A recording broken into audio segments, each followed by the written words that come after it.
बिस्मिल्लाहिर्रहमानिर्रहीम।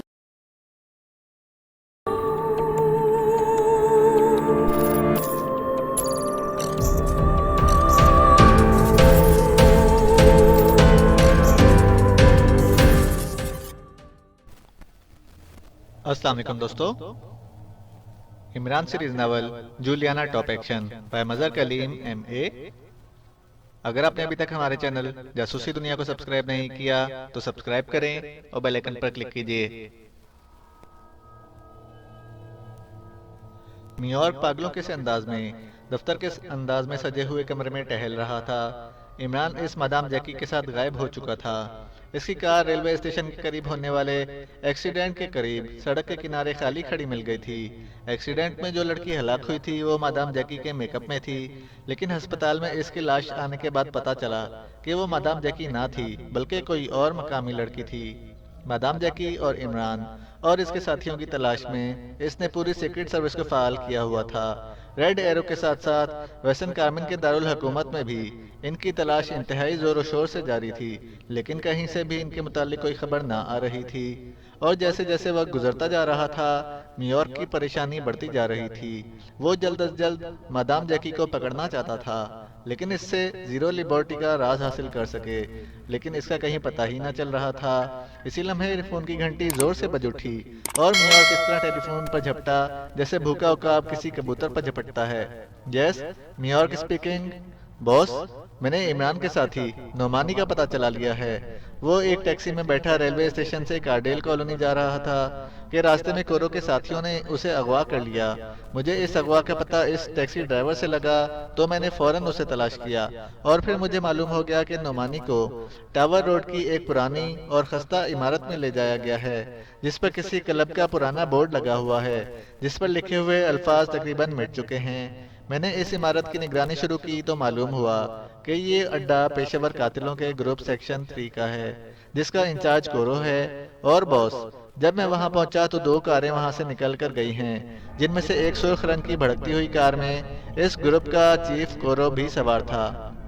दूसरी तरफ से बोलने वाले ने कहा, वहाँ अंदर सिर्फ नोमानी है या मादाम जैकी भी है? न्यूयॉर्क ने तेज लहजे में कहा, अंदर खासे लोग हैं, इसलिए मैं अंदर नहीं गया। वैसे ये बात तयशुदा है कि इमरान का साथी नोमानी अंदर है। मेरा ख्याल है कि ये ग्रुप नोमानी के जरिए इमरान और मादाम जैकी को ट्रेस करना चाहता है, और शायद कोरो और इसके साथी नोमानी से मालूमात हासिल करके मादाम जैकी को अगवा करने गए हैं। दूसरी तरफ से कहा गया, ठीक है, कुछ पता तो चला, मैं वहां पहुंच रहा हूँ। न्यूयॉर्क ने तेज लहजे में कहा और फिर एक झटके से रिसीवर कैडल पर रख दिया। वो दीवार में सब एक बड़े और वसी हेता अमल के ट्रांसमीटर की तरफ बढ़ गया। इसने सीक्रेट सर्विस की जनरल फ्रिक्वेंसी एडजस्ट की और फिर रेड एरो में मौजूद सीक्रेट सर्विस के तमाम अरकान को इसने भड़कते सुर्ख रंग की कार को तलाश करने के अहकामात देकर ट्रांसमीटर ऑफ कर दिया और तेजी से कमरे से बाहर निकल आया। कमरे से बाहर राहदारी में एक मशीन गन बरदार मौजूद था। नारकी, फौरन एडवर्ड को कहो कि 10 आदमी लेकर आए, हमने एक रेड करना है, जल्दी करो, फौरन। न्यूयॉर्क ने मशीन गन बरदार से मुखातिब होकर चीखते हुए कहा और नौजवान सर हिलाता हुआ राहदारी में दौड़ने लगा और फिर एक मोड़ मुड़कर गायब हो गया। न्यूयॉर्क बाहर की तरफ दौड़ा जहां इसकी मखसूस कार मौजूद थी। थोड़ी देर बाद वो तीनों कारों में भरे हुए टावर रोड की तरफ उड़े जा रहे थे। न्यूयॉर्क की कार में इसके साथ एक भरे जिस्म का नौजवान बैठा हुआ था। ये एडवर्ड था, इसका नंबर 2। न्यूयॉर्क ने उसे मुख्तसर तौर पर सूरत हाल बताई। सेक्शन 3 तो बदनाम कातिलों का ग्रुप है बॉस, एडवर्ड ने चौंकते हुए कहा। हाँ, इसीलिए तो हमने फौरी एक्शन लेना है, न्यूयॉर्क ने सर हिलाते हुए कहा। इसी लम्हे डैशबोर्ड के नीचे से टू टू की आवाज सुनाई दी और न्यूयॉर्क ने जल्दी से हाथ बढ़ाकर एक बटन दबा दिया। Hello hello, charming calling boss, over, एक आवाज सुनाई दी। Yes, New York attending, over, New York ने इंतहाई तेज लहजे में कहा। बॉस, भड़कते सुर्ख रंग की कार चेक कर ली गई है, इसमें एक औरत को बेहोश करके ले जाया गया है। ये कार टावर रोड की तरफ जाती हुई देखी गई है। लेकिन इसका ताक़ुब नहीं हो सका क्योंकि चेक करने वाले का मोटरसाइकिल खराब हो गया था। ओवर, दूसरी तरफ से कहा गया। ओह ठीक है, वो अपने अड्डे पर जा रहे होंगे। ओके, हमने इसका अड्डा ट्रेस कर लिया है, अब इनकी तलाश बंद कर दो। ओवर एंड ऑल, मियाक ने चीखते हुए कहा और हाथ बढ़ाकर बटन ऑफ कर दिया। इसकी आंखों में तेज चमक उभर आई थी। औरत के हवाले से वो समझ गया था कि ये औरत लाजमन मादाम जैकी ही होगी। थोड़ी देर बाद इनकी कारें टावर रोड की इस खस्ता और पुरानी इमारत से कुछ फासले पर पहुंचकर रुक गईं। इमारत का फाटक बंद था और बज़ाहिर ये खस्ता सी इमारत खाली नजर आ रही थी। लेकिन इनकी कारें रुकते ही एक दरख्त की ओट से एक नौजवान तेजी से निकला और दौड़ता हुआ मियार की कार की तरफ आया। बॉस, कोरो और इसके साथी वापस आ गए हैं। मैंने कोरो की कार में एक औरत की झलक देखी है। ठीक है, चार्मिंग ने मुझे रिपोर्ट दे दी है। कितनी देर हुई है इन्हें आए हुए? 8-10 मिनट हुए होंगे, आने वाले ने कहा। और न्यूयॉर्क ने कार में से निकलने वाले अपने साथियों को इस इमारत पर रेड करने के बारे में हिदायत दी और फिर वो इमारत के गिर्द फैलकर इसकी तरफ बढ़ने लगे। बॉस किसी भी लम्हे गोली चलाने वाला था और सफदर और नमानी दोनों बेबस बैठे हुए थे क्योंकि लोहे की कुर्सियों में मौजूद लोहे के रॉड्स ने इन्हें बुरी तरह जकड़ रखा था। और वैसे भी कमरे में 6 मशीन गन बरदार खड़े थे। नमानी ने एक बार फिर इसकी तवज्जो हटाने की कोशिश की। तुम गलती कर रहे हो, एक बार फिर सोच लो, फिर तुम्हें पछताने का भी मौका नहीं मिलेगा। शट अप, बॉस ने इस बार इंतहाई गुस्सीले लहजे में कहा और इसके साथ ही इसकी उंगली टैगर पर सख्त होती गई। लेकिन इसी लम्हे जूलिया की लात बिजली की सी तेजी से हरकत में आई और इसके पैर में मौजूद जूती उड़ती हुई बॉस के एक हाथ से टकराई जिसमें इसने मशीन गन पकड़ी हुई थी। और बॉस ने भी ऐन इसी वक्त ट्रिगर दबा दिया था। लेकिन अचानक जूती की जब लगने की वजह से इसका बाजू घुमा और फिर मशीन गन की रेड के साथ साइड पर खड़े हुए इसके अपने मशीन गन बरदार साथियों के हलक से निकलने वाली चीखों से कमरा गूंज उठा। इस तरफ इसके 4 साथी थे जो अचानक गोलियों की बौछार पड़ते ही चीखते हुए मक्खियों की तरह ढेर होते गए। क्या मतलब? बॉस ने अपने ही साथियों के इस तरह गिरने और इनकी चीखों की वजह से बौखलाए हुए अंदाज में चीख उठा। लेकिन इससे पहले कि वो दोबारा जूलिया और इसके साथियों पर फायर खोलता, अचानक कमरा एक बार फिर गोलियां चलनों के धमाकों और इंसानी चीखों से गूंज उठा। इस बार गोलियां कमरे के एक साइड खिड़की से बरसाई गई थीं और इन गोलियों की जद में बॉस, इसका साथी कोरो और इसके साथ खड़े हुए 2 मशीन गन बरदार बराह रास्त आ गए थे और वो भी पहले मशीन गन बरदारों की तरह चीखते हुए नीचे गिरे। और फिर चंद लम्हों तक फड़कना भी इन्हें नसीब ना हुआ क्योंकि गोलियों ने इनके जिस्मों को छलनी करके रख दिया था। इसी लम्हे बाहर से भी बेतहाशा गोलियां चलने और इंसानों के चीखने की आवाजें उभरी। यूं लग रहा था जैसे किसी फौज ने इमारत पर हमला कर दिया हो। जूलिया और इसके साथी इसी तरह कुर्सियों पर लोहे के रॉड से जकड़े बैठे थे। इन सब के चेहरों पर बेपनाह हैरत थी। जूलिया ने जुत्ती मारकर फौरी तौर पर बॉस की मशीन गन का रुख बदल दिया था, लेकिन इसकी यह हरकत सरासर इज़्तिरारी थी क्योंकि बॉस दूसरा बस भी मार सकता था और इसके साथी भी इन पर गोलियों की बारिश कर सकते थे।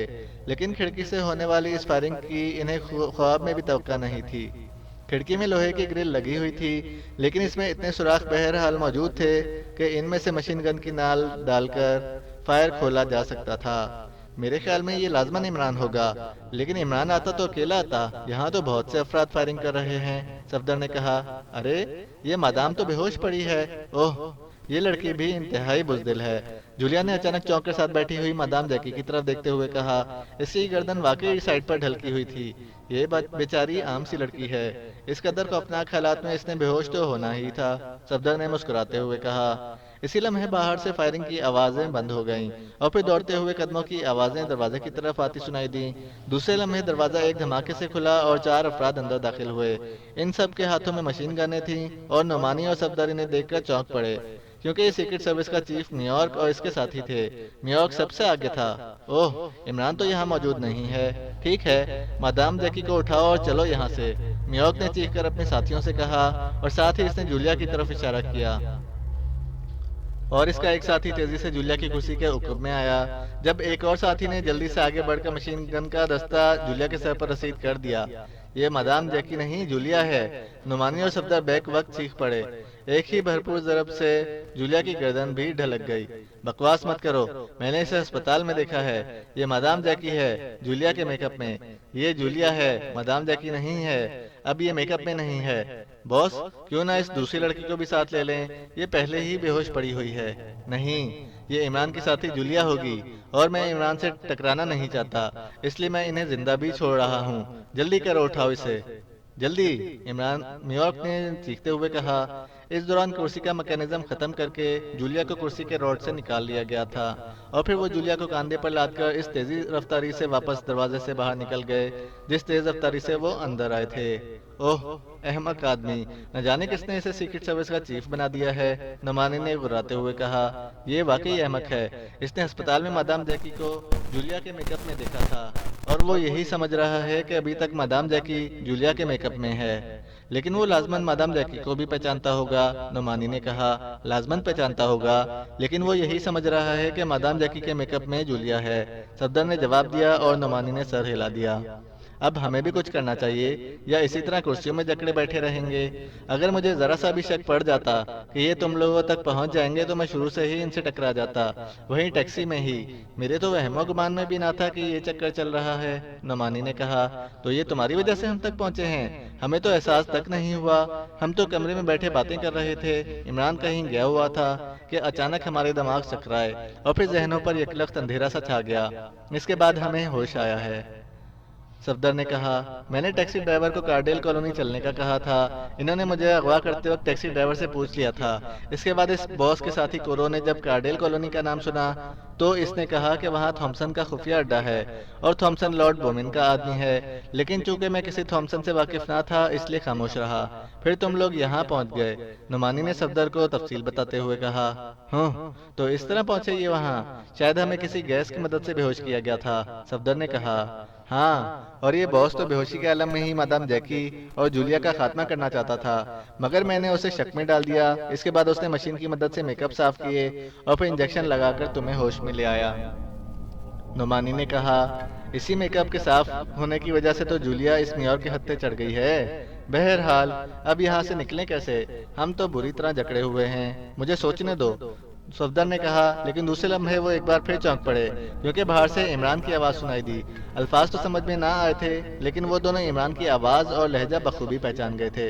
इमरान, इमरान, सफदर ने गले पर दबाव डालकर पूरी कुव्वत से चीखते हुए कहा। चूंकि दरवाज़ा खुला हुआ था इसलिए सफदर को यकीन था कि इमरान तक इसकी आवाज़ पहुंच जाएगी और फिर वाकई ऐसा ही हुआ क्योंकि चंद लम्हों बाद ही सफदर को दरवाजे के बाहर राहदारी में दौड़ते हुए कदमों की आवाज़ सुनाई दी। ये दो आदमियों के दौड़ने की आवाज़ थी और फिर इमरान हाथ में मशीन गन पकड़े दरवाजे पर नमूदार हो गया। ओह, तो तुम लोग यहाँ हो? जूलिया कहाँ है? इमरान ने कमरे में दाखिल होते ही कहा। उसे न्यूयॉर्क ले गया है, सफदर ने जल्दी से जवाब दिया। न्यूयॉर्क? वो यहाँ कैसे आ गया? ओह, तो ये सारी कत्लो गारत इसने की है। लेकिन वो जूलिया को क्यों ले गया है? उसे तो मादाम जैकी चाहिए थी। इमरान ने जल्दी से कुर्सियों के हुक्म में पहुंचकर इनका रॉड्स मैकेनिज्म खोलते हुए कहा और फिर सफदर और नुमानी उठकर खड़े हो गए। इसी लम्हे थॉमसन अंदर दाखिल हुआ तो सफदर उसे पहचान गया। ओह, मादाम जैकी महफूज हैं। मैं तो यहाँ होने वाली कत्लो गारत से डर गया था, थॉमसन ने जल्दी से मादाम जैकी की तरफ बढ़ते हुए कहा। थॉमसन, तुमने सीक्रेट सर्विस का हेडक्वार्टर तो देखा हुआ होगा? हेडक्वार्टर? हाँ, देखा हुआ है। क्यों? थॉमसन ने मादाम जैकी की तरफ बढ़ते हुए चौंक कर कहा। ये कत्लो गारत न्यूयॉर्क ने की है और वो हमारी साथी जूलिया को मादाम जैकी समझ कर ले गया है। इसके हेडक्वार्टर का पता बताओ, इमरान ने तेज लहजे में कहा। हेडक्वार्टर एल्गन रोड पर है, सुर्ख पत्थरों से बनी हुई बहुत बड़ी इमारत है, थॉमसन ने सर हिलाते हुए कहा। ओके, तुम मादाम जैकी को होश में ले आओ, हमने फौरन वहां पहुंचना है, इमरान ने तेज लहजे में कहा और फिर सफदर और नुमानी को अपने साथ आने का इशारा करके वो बैरूनी दरवाजे की तरफ बढ़ गया। थॉमसन के साथ रॉजर को भी इमरान ने कुर्सी के रॉड से आजाद करा दिया था और रॉजर थॉमसन के साथ खड़ा था। इमरान ने रॉजर को वहीं छोड़ दिया था। मैं मादाम को अपने अड्डे पर ले जाऊंगा, तुम लोग न्यूयॉर्क से निमटते रहो, इमरान के दरवाजे पर पहुंचने से पहले थॉमसन ने कहा। नहीं, मादाम जैकी ने फौरन सदर ममलिकत से मुलाकात करनी है और ये मुलाकात अब न्यूयॉर्क के जरिए होगी, इसलिए ये हमारे साथ जाएगी। जल्दी करो वरना इसकी जान को फिर खतरा लाहक हो जाएगा, इमरान ने होंठ चबाते हुए कहा और एक बार फिर बाहर की तरफ लपक पड़ा।